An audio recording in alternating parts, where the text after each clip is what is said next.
বলেই গণধোলাই খেলো ডক্টর ইউনূস। এইদিকে যুক্তরাষ্ট্রের চাপে ডক্টর ইউনূস এবং সমন্বয়কদের গণধোলাই দিচ্ছে জনগণ। বিস্তারিত রয়েছে ভিডিওতে, আপনারা দেখতে থাকুন। সাধারণ শিক্ষার্থীরা আজকে দুপুরবেলা তারা ক্যাম্পাসের অভ্যন্তরে একটি মিছিল বের করে যে কুয়েটে এটি রাজনৈতিক মুক্ত ক্যাম্পাস হবে এবং এই নিয়ে যখন দ্বন্দ্ব চলছে, ক্যাম্পাসে ছাত্র রাজনীতি চাই না দাবি করা, বৈষম্য বিরোধী ছাত্ররা তারা নিজেরাই কিন্তু রাজনীতি করছে, এটা অস্বীকার করার আপনার সুযোগ নেই। খুবই কষ্ট পাচ্ছি সেই কুয়েটের ঘটনাকে কেন্দ্র করে যেভাবে ছাত্রদল এবং বৈষম্য বিরোধী তারা পরস্পরের বিরুদ্ধে প্রকাশ্যে তারা বক্তব্য দিয়েছে, হানাহানি করেছে, মারামারি করেছে। আসসালামু আলাইকুম সম্মানিত দর্শক, আজকের ভিডিওটি অত্যন্ত গুরুত্বপূর্ণ, অনেক স্পেশাল। ভিডিওটি আপনারা সম্পূর্ণ দেখবেন। সম্মানিত দর্শক মণ্ডলী, এবার সমন্বয়কদের সকল চাঞ্চল্যকর তথ্য ফাঁস করে দিয়েছেন সাংবাদিক ইলিয়াস। সম্মানিত দর্শক, কঠিনভাবে ফেসে গেছেন সমন্বয়করা। এদিকে আবার ডক্টর মোহাম্মদ ইউনূসকে কঠিন বার্তা দিয়েছেন জাতিসংঘ থেকে এবং যুক্তরাষ্ট্র। সম্মানিত দর্শক, ডক্টর মোহাম্মদ ইউনূস যে কোনো সময় পদত্যাগ করবেন, আর পদত্যাগ না করলে তিনি গণধুলাই খাবেন, এমনই বার্তা দিয়েছেন যুক্তরাষ্ট্র। দর্শক মণ্ডলী, আজকের এই ভিডিওটি দেখলে আপনারা বিস্তারিত বুঝতে পারবেন কেনই বা ডক্টর মোহাম্মদ ইউনূস পদত্যাগ করতেছেন, কেনই বা ডক্টর ইউনূস বিপদে পড়লেন, এইদিকে কেনই বা সমন্বয় একটা মহা বিপদের মধ্যে ফেসে গেছে। দর্শক মণ্ডলী, বেশি কথা বলবো না, আজকের এই ভিডিওটি দেখলে কিনা আপনারা বিস্তারিত জানতে পারবেন। তো বেশি কথা না পারি আমরা মূল ভিডিওতে চলে যাই, আপনারা মনোযোগ সহকারে ভিডিওগুলো সম্পূর্ণ দেখতে থাকুন। একটা জিনিস মিলানোর চেষ্টা করছি। 5ই আগস্টের আগে সাংবাদিক ইলিয়াসের সবচেয়ে বড় ফ্যান ফলোয়ার ছিল বাংলাদেশ জাতীয়তাবাদী দল, বিএনপি এবং তাদের যত নেতাকর্মীরা আছে, পাশাপাশি জামাত। 5ই আগস্ট পরবর্তী 6 মাসে সাংবাদিক ইলিয়াসের অবস্থান নিয়ে বিএনপি যথেষ্ট ক্ষুব্ধ। ইভেন কেউ কেউ বলছেন যে পিনাকি দাদা এবং সাংবাদিক ইলিয়াস তারা জামাতকে প্রমোট করছেন, কারণ তাদের সমালোচনায় বরাবরই বিএনপি এবং তাদের যে অঙ্গ সংগঠনগুলো আছে তাদের বিরুদ্ধে। এখন বিএনপির কাছে এই জিনিসটা খুব মজা লাগতেছে না, কিন্তু এই জিনিসগুলা যখন আপনার আওয়ামী লীগ নিয়ে করতো তখন আবার খুব ভালো লাগতো। এখন বিএনপিকে নিয়ে করছে, মজা লাগতেছে না, এটাই বাস্তব ভাই। একসময় সাংবাদিক ইলিয়াসকে হুমকি ধামকি দিত আওয়ামী লীগ, ছাত্রলীগ, যুবলীগ, খোদ সাবেক প্রধানমন্ত্রী। এখন সাংবাদিক ইলিয়াসকে কৌশলে কমেন্টে গালাগালি করছেন অনেকেই। এখন কেন হঠাৎ করে সাংবাদিক ইলিয়াস বিএনপির বিরুদ্ধে অবস্থান নিলেন, নাকি অন্য কোনো অবস্থান তিনি নিলেন? সাংবাদিক ইলিয়াস গতকালকে একটি স্ট্যাটাস দিয়েছেন, যখন এই মুহূর্তে কুয়েটের ঘটনা নিয়ে মাস্টার মাইন্ড কি হাসনাত আবদুল্লাহ, গুপ্ত সংগঠক হিসেবে যাদেরকে দাবি করছে ছাত্রদল শিবির, নাকি ছিল অন্য কিছু, নাকি ছাত্রদল, এই নিয়ে যখন দ্বন্দ্ব চলছে, ক্যাম্পাসে ছাত্র রাজনীতি চাই না দাবি করা, বৈষম্য বিরোধী ছাত্ররা তারা নিজেরাই কিন্তু রাজনীতি করছে, এটা অস্বীকার করার আপনার সুযোগ নেই। বাট ছাত্রদল করলে সমস্যা কোথায়? এটা নিয়ে যখন দ্বন্দ্ব হলো, সংঘর্ষ হলো, মামলা হলো, হঠাৎ করে সাংবাদিক ইলিয়াস ভাই তিনি একটা স্ট্যাটাস দিয়ে বসলেন, ছাত্র রাজনীতি নিষিদ্ধ চাই। দেশপ্রেম শেখার জন্য ছাত্র জীবনে রাজনীতি করা লাগে না, ভালো মানুষ হতে হয়। এখন এই যে স্ট্যাটাসটা, এটা ছাত্রদলকে খেয়ে দেওয়ার মতন, কারণ জামাত ইসলামের রাজনীতিটা আন্ডারগ্রাউন্ডেও আছে, আপার গ্রাউন্ডেও আছে। বৈষম্য বিরোধী ছাত্ররা কোনো রাজনৈতিক দলের সংগঠক না বা লেজুর ভিত্তিক সংগঠক না। তাদের বক্তব্য, আমাদের মধ্যে থেকে যারা রাজনীতি করে তারা এখান থেকে ইস্তফা দিয়া তারা জাতীয় নাগরিক কমিটিতে আমাদের দল যেটা আসতে সেটাতে চলে যাবে, আমরা কোনো রাজনীতি করি না। এটাও জনগণের সাথে একটা তামাশা করা। এখান থেকে নেতারা গজায়া রাজনৈতিক দলগুলোতে যাবে, বাট তারা ছাত্র রাজনীতি করে না। কিন্তু ক্যাম্পাসগুলো কাদের দখলে? এখন টেকনিক্যালি তাদেরই দখলে। সোজা হিসাব, জামাতের একটা সাপোর্ট আছে ব্যাকগ্রাউন্ডে, এটা অস্বীকার করার কোনো সুযোগ নেই। এখন এই পরিস্থিতিতে যদি ক্যাম্পাসের ছাত্র রাজনীতি নিষিদ্ধ হয়, তাহলে সবার আগে মারা খাবে ছাত্রদল। কারণ জামাতের রাজনীতি বোঝার জন্য অনেক ঘিলু লাগে মাথার মধ্যে। বৈষম্য বিরোধীদেরকে দিয়ে জামাত রাজনীতি করাচ্ছে, এটা ছাত্রদলের দাবি, প্রকাশ্যে অপ্রকাশ্যে। তো অপ্রকাশ্যে কেন? জামাতের রাজনীতিটা এমন যে তারা একটা টিম বাহিরে রাখে আর একটা টিম ভিতরে রাখে, যেন মার্কেটটা কোলাহল মুক্ত থাকে। এটা কার? আমার কথা না। গতকালকে থেকে বিএনপি সব নেতারা, ছাত্রদলের নেতারা বারবার কিন্তু একই কথা বলছেন। এখন সাংবাদিক ইলিয়াসের এই যে ছাত্র রাজনীতি নিষিদ্ধের যেই প্রস্তাবটা, এটার পক্ষে আপনারা কারা কারা আছেন? নাকি এতদিন ছাত্রদলের যে সকল নেতাকর্মীরা, আমার ফেসবুকে অনেকে আছেন, ইলিয়াস ভাইয়ের একনিষ্ঠ ভক্ত ছিলেন, এখন আজকের এই সিদ্ধান্তে আপনারা কি ক্যাম্পাসে ছাত্র রাজনীতি বন্ধ করার জন্য ওনার প্রস্তাবে সাড়া দেবেন, নাকি এখন দেবেন না? কারণ এটা দিলে নিজেদের স্বার্থ ভুলঞ্চিত হবে। আমার মনে হয় দিবেন না। আবার সাংবাদিক ইলিয়াস কি আসলে বিএনপির পক্ষে কাজ করে নাকি জামাতের পক্ষে, এটা নিয়েও একটা পারসেপশন কিন্তু আছে। অনেক সিদ্ধান্ত বিএনপি এগুলা পছন্দ করে না, সাংবাদিক ইলিয়াসের বক্তব্য নিয়ে পার্শ্ব প্রতিক্রিয়া তারা কৌশলে দেখাইছে। আওয়ামী লীগ ডাইরেক্ট নাম ধরে বলতো, তারা কৌশলে দেখাচ্ছে। পিনাকিকে নিয়েও একই কাহিনী। আর এত বছর সবাই মনে করতো যে সাংবাদিক ইলিয়াস, পিনাকি, কনক সারোয়ার তারা হচ্ছেন বিএনপির এজেন্ট। জামাতের প্রশ্নই ছিল না। আসলে কোথাকার পানি কোথায় গড়াচ্ছে। ক্ষমতাকে কেন্দ্র করে এতদিনের যে গুরু ছিলেন, শিষ্য ছিলেন, এই সম্পর্কগুলোর অবনতি ঘটতে যাচ্ছে। আর আপনি কি মনে করেন সাংবাদিক ইলিয়াস সঠিক না ভুল? ক্যাম্পাসে ছাত্র রাজনীতি নিষিদ্ধ হওয়া উচিত? আর যদি নিষিদ্ধ হয় তাহলে বৈষম্য বিরোধীরা সেখানে কি থাকা উচিত? তারাও তো part of a political group. নিষিদ্ধ হলে বিদেশের মতন হইতে হবে। আমি বলি, আমরা এইসব দেশে, আমি স্কলারশিপে সাউথ কোরিয়া আসছি, এখানে কোনো ওই বৈষম্য বিরোধী টাইপের কোনো সংগঠন নাই, ছাত্রলীগ, ছাত্রদল নাই, পৃথিবীর কোথাও নাই এগুলা। আপনার কোনো দরকার হচ্ছে ছাত্রদের একটা আলাদা কাউন্সিলিং, একটা ফোরাম আছে, সেখানে আপনি জানাইতে পারেন, ডাইরেক্ট প্রশাসনিক ভবনে জানাইতে পারেন। এখন কলেজে ছাত্রদল থাকবে না, অন্য রাজনৈতিক দল থাকবে না, বৈষম্য বিরোধীরা থাকবে, কথায় কথায় ডিসির বাসভবন ঘেরাও করবে, মনে না চাইলে অমুকরে ধরিয়া পুলিশে দিয়ে দিবে, তমুকরে ক্যাম্পাসে ঢুকতে দিবে না। এটা তো ভাই একটা ফেসিবাদী আইকনিক মেন্টালিটি। যদি ছাত্র রাজনীতি না থাকে, ক্যাম্পাসে কোনো ছাত্রই রাজনীতি করতে পারবে না, কোনো নামেই না, দরকার নাই তো এগুলো সব ব্যান করতে হবে। কারণ কি? কারণ এই যে বৈষম্য বিরোধী সংগঠনের টেকনিকটা, এটা রাজনীতিকে ক্ষতিগ্রস্ত করবে।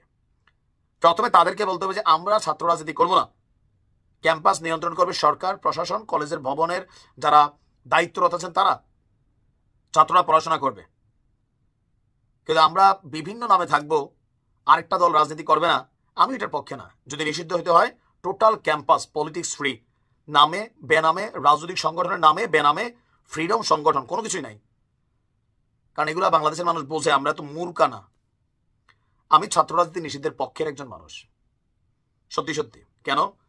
বাংলাদেশে ছাত্র রাজনীতি করতে গিয়ে প্রতি বছর কত ভালো ভালো পোলাপাইন বিপথে চলে যায়, কেরিয়ার নষ্ট করে ফেলে, আর এদেরকে ব্যবহার করে রাজনীতিবিদরা কোটি কোটি টাকা কামাই ফেলে। মাদক, জুয়া, নষ্টামি সবকিছুতে চলে আসে, অল্প বয়সে ক্ষমতা পাইলে পুনপুন্না ভাব আসে, অনেক ঘটনা ঘটাই ফেলে না। এখান থেকে বের হইতে গেলে যেটা দরকার, ক্যাম্পাসে টোটাল রাজনীতি বন্ধ করে দেওয়া। ছাত্র রাজনীতি করে মানে কলেজ ক্যাম্পাসে ছাত্রদের কি কল্যাণ হয় আপনি বাংলাদেশে দেখেন? আছে কিছু? ওই অমুকের নেতা, তমুকের ভাতিজা, তমুকের পোলা, এরা ভাই কলেজ লেভেলে করে আসে, সালাম টালাম নেয় পাবলিকের, এছাড়া কিছু না। যেটা এখন বৈষম্য বিরোধীরা নিচ্ছে, সমন্বয়করা এখন টেকনিক্যালি এই কাজগুলোই করছে ক্যাম্পাসে। সালাম ভাই, এরা এনজয় করতেছে, পদ নিয়ে এরা লাগালাগি করতেছে না। কেন করতেছো তোমরা লাগালাগি? ধান্দাটা কি? এগুলো বাঙালি বুঝে, সব বুঝি আমরা। যদি নাই হইতে হয়, সব একদম নাই হবে, আর যদি থাকতে হয় সবাই থাকবে। ওই আমরা কোনো রাজনৈতিক দলের না, আমরা শুধুমাত্র বৈষম্য বিরোধী ছাত্র। তো ছাত্র দল কি ছাত্র না? তারাও তো ছাত্র। এসব খেলা বন্ধ করে টোটাল বন্ধ করেন, আর থাকলে সবাই থাকেন, দেশটারে আর অরাজকতায় তৈরি করেন। দর্শক, গতকালকে থেকেই মনটা বিষাক্ত হয়ে আছে বা বিষিয়ে আছে, খুবই কষ্ট পাচ্ছি। সেই কুয়েটের ঘটনাকে কেন্দ্র করে যেভাবে ছাত্রদল এবং বৈষম্য বিরোধী তারা পরস্পরের বিরুদ্ধে প্রকাশ্যে তারা বক্তব্য দিয়েছে, হানাহানি করেছে, মারামারি করেছে, এতে চিন্তা করেন জাস্ট 6 মাস, 6.5 মাস আগে ওই দোসর শয়তানরা কিন্তু হাসছে, দেখ কেমন মজা লাগে, এখন তোরা নিজেরা মারামারি করে মর। হয়তো তারা এই কথাই বলছে, মানে তারা নিশ্চয়ই বগল বাজাচ্ছে যে 6 মাসও গেল না, এর মধ্যে লেগে গেছে। এই কার পক্ষে বলবো, কার বিপক্ষে বলবো? বৈষম্য বিরোধী তারাও হাসিনার পতনের জন্য আন্দোলন করেছে, শিবিরও করেছে, আবার ছাত্রদলও করেছে। এখন এই পয়েন্টে দাঁড়িয়ে এই খবরগুলো বিশ্লেষণ করা সত্যি কষ্টকর। কারণ আমার তো শেখ হাসিনার যেই পতন আন্দোলনে শিবির ছিল, বৈষম্য বিরোধী ছিল, ছাত্রদল ছিল। এখন কিসের বিরোধ, কিসের কি? অদ্ভুত ব্যাপার। ছাত্র রাজনীতি বন্ধ নিয়ে যেই ঘটনা ঘটলো, এটা চরম স্ববিরোধিতা। কুয়েটের ছাত্র রাজনীতি বন্ধ করতেছেন কেন? কুয়েটের ছাত্র রাজনীতি মানেটা কি? সে দেশ রাষ্ট্র সম্পর্কে সে সচেতন হবে, সে রাষ্ট্রের দায়িত্ব নেবে, সরকারের দায়িত্ব নেবে। আমাদের এই এখনকার সরকারের ছাত্ররা দায়িত্ব নিচ্ছে না? ছাত্র রাজনীতি যদি বন্ধ থাকতো, তারা কি রাজনীতি করে নাই? রাজনীতি সচেতন ছিল না? সে কোনো আদর্শকে লালন করবে না, ধারণ করবে না?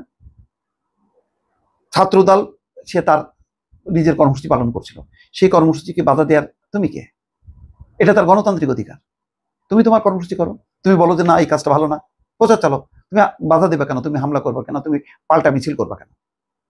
আর এটা দায় আজকে তারা শক্তিটা দেখালো, আর তারাও ভুল করলো যে এই হামলা বহিরাগতদেরকে নিয়ে এসে আজকে ছাত্র রাজনীতি বন্ধ হয়ে গেল। এখন যদি সমস্ত ক্যাম্পাসে ক্যাম্পাসে বন্ধ হয়, তাহলে তাহলে এই এই যে স্বৈরাচার বিরোধী আন্দোলনে যে ছাত্রদের শক্তিটা, এই শক্তিটা ভবিষ্যতে যে জেগে থাকবে কিসের উপর ভিত্তি করে? ছাত্র রাজনীতির উপর ভর করেই তো এই শক্তিগুলো বেঁচে থাকবে এবং আরো বিকশিত হবে। তার মানে আমি নিষিদ্ধ করলাম, আমার গলায় সমস্যা, গলা কেটে দিলাম, হইল এটা? সেই কাজটাই তো হচ্ছে। সাধারণ শিক্ষার্থীদের কাছে ছাত্রদলকে দোষী করতে বৈষম্য বিরোধী ছাত্র আন্দোলনের কথিত কিছু শিক্ষার্থী এবং ইসলামিক ছাত্র শিবিরের সন্ত্রাসীরা খুলনা প্রকৌশল ও প্রযুক্তি বিশ্ববিদ্যালয়ে কুয়েটে হামলা চালিয়েছেন বলে অভিযোগ করেছেন সংগঠনটির নেতারা। বৈষম্য বিরোধী ছাত্র আন্দোলনের কুয়েট শাখার আহ্বায়ক ওমর ফারুক নেতৃত্ব দিয়েছেন এবং এই সংগঠনের আহ্বায়ক হাসনাত আব্দুল্লাহ কেন্দ্রীয়ভাবে তা মনিটর করেছেন বলেও অভিযোগ করেন তারা। কত দুঃখজনক, আজকে যে হাসনাত আব্দুল্লাহ মানে শেখ হাসিনার পতনের আন্দোলনের নেতৃত্ব দিয়েছেন, এখন তারা অভিযুক্ত হচ্ছেন, ছাত্রদল অভিযোগ করছে তাদের উপর হামলার সে নির্দেশনা দিয়েছে এবং ওই কুয়েট শাখার আহ্বায়ক ওমর ফারুক সেই কাজটি করেছেন। এগুলি মানে এই খবরটা বলতে ভালো লাগছে? আমাদের ভালো লাগছে না, আমার অন্তত ব্যক্তিগতভাবে কোনোভাবে আমি ভালো লাগছে না আমাকে।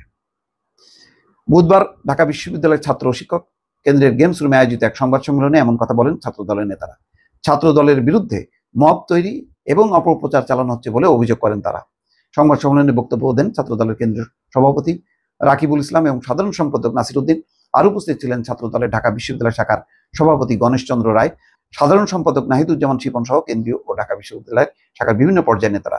বিকেলে নেতাকর্মীরা টিএসসিতে সংবাদ সম্মেলনের উদ্দেশ্যে সমবেত হন। তারা বলছে যে গতকাল মঙ্গলবারে সহিংসতায় জড়িত কতিপয় স্থানীয় দলীয় কর্মীকে ইতিমধ্যে বহিষ্কার করা হয়েছে, তবে তাদের কেউই ছাত্র দলের রাজনীতির সঙ্গে জড়িত নন এবং ছাত্র দলের ইন্ধনে শিক্ষার্থীদের উপর হামলা চালানোর কোনো কারণ তাদের নেই। সংবাদ সম্মেলনে বলা হয়, সাধারণ শিক্ষার্থীর ব্যানারে আড়ালে লুকানো বৈষম্য বিরোধী ছাত্র আন্দোলন, ইসলামী ছাত্র শিবিরের গুপ্ত কর্মীরা এবং নিষিদ্ধ সংগঠন ছাত্রলীগের কর্মীরা পরিকল্পিতভাবে ছাত্র দলের আদর্শে উজ্জীবিত পরিচিত কিছু শিক্ষার্থীকে হেনস্থা করার উদ্দেশ্যে চিহ্নিত এবং তালিকাভুক্ত করেন।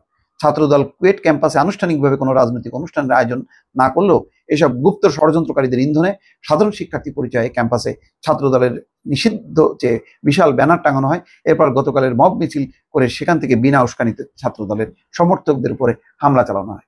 এখন কি এসবের পরিণতি কি হলো? কুয়েট বন্ধ হয়ে গেল, ছাত্র রাজনীতি নিষিদ্ধ হলো, তারপরে তদন্ত কমিটি হবে, একে ওকে বহিষ্কার করা হবে, সেই ভিসি অসুস্থ, সেই ভিসি কে ঘেরাও করে এই দাবি মানতে বাধ্য করা হলো। এগুলি কোনো সুস্থ রাজনীতির সহায়ক না। দুঃখজনক যে একটা সুস্থ রাজনীতির ধারা কিন্তু ক্রমশই মৃত্যুর দিকে যাচ্ছে। এখান থেকে উত্তরণ ঘটবে এর কোনো কিন্তু নিশ্চয়তা বা দিশা খুঁজে পাওয়া যাচ্ছে। সম্মানিত দর্শক, আপনারা বিস্তারিত ভিডিওতে দেখতে পারলেন চাঞ্চল্যকর তথ্য। সমন্বয়করা কঠিনভাবে ফেসে গেছে, দর্শক আন্তর্জাতিকভাবে ফেসে গেছেন সমন্বয়করা। এদিকে ডক্টর মোহাম্মদ ইউনূস পদত্যাগ করবেন যে কোনো সময়, কারণ আন্তর্জাতিকভাবে ডক্টর মোহাম্মদ ইউনূসের উপর কঠিনভাবে চাপ আসতেছে। দর্শক মণ্ডলী, এই সম্পর্কে আপনারা কি বলতে চান? আপনাদের মূল্যবান মতামত ভিডিওর কমেন্ট বক্সে অবশ্যই লিখে ঝটপট জানিয়ে দেবেন। ভিডিওর সঙ্গে সম্পূর্ণ করে থাকার জন্য আপনাদের সবাইকে অসংখ্য ধন্যবাদ।